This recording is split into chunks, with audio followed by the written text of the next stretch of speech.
রাসূলুল্লাহ সাল্লাল্লাহু আলাইহি ওয়াসাল্লাম বলেন, আফদালুজ যিকরি কওলু লা ইলাহা ইল্লাল্লাহ। আল্লাহ পাকের স্মরণ করার যে সমস্ত বাক্য রয়েছে তার মধ্যে সর্বোত্তম বাক্য হচ্ছে লা ইলাহা ইল্লাল্লাহ।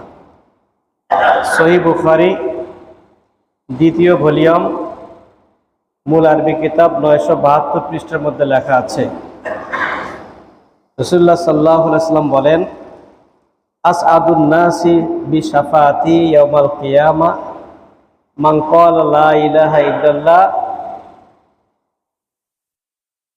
খালিসাম মিন কিবালি নাফসিহি। কাল কিয়ামতের ময়দানে আমি রসুলের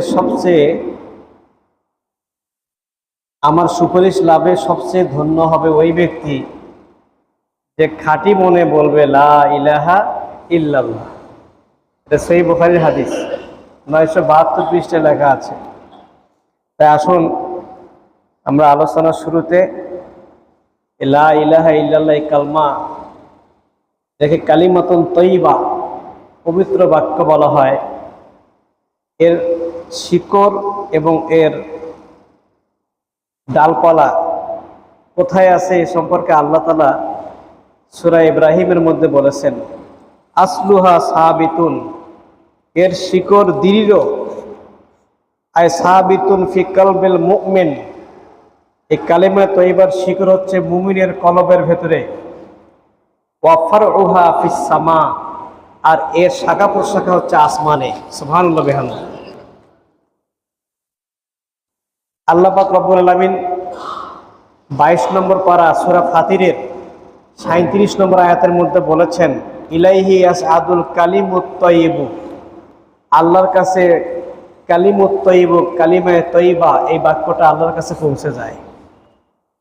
এই বাক্যটাকে আটকানোর মতন কোনো শক্তি, কোনো বাধা নাই।